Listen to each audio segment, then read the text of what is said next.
Hello po! Magandang araw mga kasari-sarites ko dyan. Kamusta po ang benta ninyo? Dito sa akin, sa umagang ito, medyo okay naman ha. Kasi syempre, may pasukan na. Kaya medyo nangangarag ang mga nanay at tatay. Tayong mga sari-sari store, ano naman kaya ang ating gagawin para makadagdag kita ha? Syempre ngayon talaga magtitipid ang mga nanay. Sobrang tipid kasi syempre, marami na silang gastusin, baon ng mga anak. Tayong mga sari-sari store naman, ano naman ang gagawin natin para makabenta, makadagdag benta pa tayo, ha?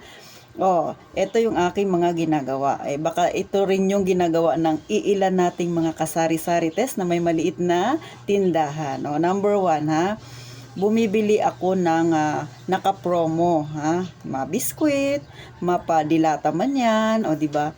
Kung syempre bago ka pa lang sa pagtitinda, medyo nangangapa ka pa, hindi ito basta-basta na pwede mong i-apply agad sa tindahan mo kasi magmamasid ka muna. Pero kung katulad ka sa akin o kaya naman mga nakaisang taon, 2 o 3 taon ka na nagtitinda, medyo kabisado mo na ang pasikot-sikot at saka syempre yung mga mamimili mo alam mo na kaagad ang mga bibilhin nila. So kagaya sa akin, bumibili ako ng mga paninda na naka-promo, yung mga may buy one take one. Pero take note mga kasari-sari test i-check ng maigi kung kailan ng expiration. Baka naman minsan kasi merong grocery na ibebenta ng medyo mura na talaga kasi isang buwan na lang mag-expired na. So take note dyan ha. Pero kung magaling naman kayo mag-sales stock at maibebenta ninyo bago matapos ang expiration niya okay yun ha. Pero ingat-ingat kasi syempre nakakatakot din yun para sa ating mga customer ha. Next, ano ba yung aking ginagawa? Minsan may mga paninda na may mga free, di ba? Madalas yan nakikita natin.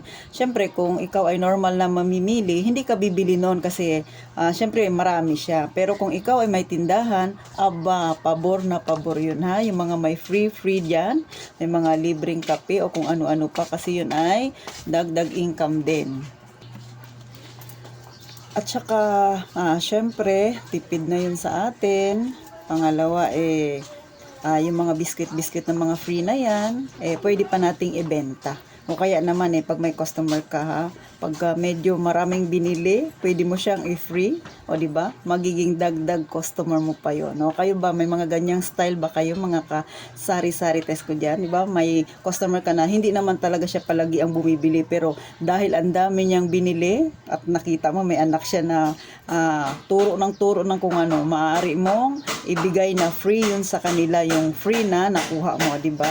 Edi magiging customer mo na yun kasi isa na yun sa magiging isip ng mga tao na maaari makatulong sa iyo rin at saka sa kanila, di ba?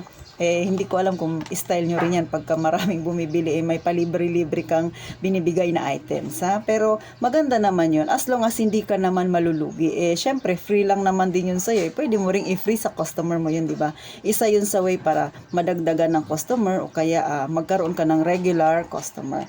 Next, ano pa ba? Kung medyo malaki na ang tindahan mo or yung sari-sari store mo katulad ng akin ha, o katulad nakikita nyo naman, pwede ka nang bumili sa ahente. O katulad sa akin, may nag-iikot na dito, bumibili ako sa ahente. Pero may time kasi na hindi naman kasi ganun ka ang sa ahente kasi medyo maramihan ang binibili. Pero may mga paninda ako na pwedeng bilhin sa ahente kaya lang hindi ko binibili. Bakit? Kasi ang kailangan ko ay pakonti-konti lang. Kumbaga hindi naman siya ganun kabenta. Di ba? So mangyayari pag bibili ako sa ahente, mapipending ang aking capital. Tapos masasayang. Pwede ko namang ibili pa yon sa ibang items o kaya sa product na medyo fast moving. So ganun yung aking ginagawa. So kayo ba? Ano ba ang inyong ginagawa ha? Pasensyahan nyo na yung mga background ko na maingay sa may nagpupukpok. Talagang ganito ang buhay ng may tindahan ha? Yung masang tindahan ha? Lahat na ng ingay maririnig mo. Diba? Ganun po. Normal na yan, hindi ko na siya ini-edit kasi yan talaga yung buhay, di ba? Sa mga probinsya o kaya sa mga kanto-kanto na maraming bata, naririnig niyo medyo dumadami na ang mga bata dito sa harapan kasi nga syempre nag-uumpisa ng maglaro, no? Ano pa ba ang pwedeng gawin ha? Maliban doon ha para makadagdag ng kita ha? syempre mag-check ka ng mga paninda sa binibilhan mong grocery. Ano ba yung sa tingin mo kaya mong ibenta pero medyo mura lang, o di ba? Pero maibibenta mo siya ng medyo makakapatong ka ng medyo malaki-laki. So, ganon ang aking ginagawa, ha? Marami pa tayong pwedeng gawin para madagdagan ng ating kita at madali mo naman siyang maibebenta sa iyong mga customer, ha? Konting sales stock lang. At saka syempre, iwasang magsima-simangot sa inyong mga tindahan, mga kasari-sari test, ha? Pag may customer ka, syempre, ngitian mo at saka kwento-kwentuhan mo minsan, ha? Pero paminsan-minsan lang, ha? Syempre, lalo na kung regular customer mo, kamustahin mo rin minsan ang buhay, di ba? Minsan magpag-usapan ninyo yung bilihin na medyo tumataas na, ha? Kasi syempre, para magkaroon din siya ng kaalaman, lalo na sa palengke, di ba? Yung iba kasi pag may regular ka na customer, hindi na yung pumupunta ng palengke, nakabase na lang yan lagi sa sari-sari store. So ako, ang ginagawa ko, minsan kinikwento ko sa kanila kung magkano na ba ang presyo ng nasa palengke. Para pag bumili sila sa'yo, hindi naman sila malula sa presyo, di ba? Parang napag-isip sila, ba't ang mahal-mahal na, di ba? So, ganun, binibigyan ko sila kaagad ng background kung gaano nakamahal ngayon ang mga bilihin. So, kayo ba? Ganyan ba, mga kasari-sari test? So, salamat sa panonood ninyo. Sana po ay huwag kayong magsawa na suportahan ng aking maliit na channel, na mga kagaya nating mga may maliliit na tindahan.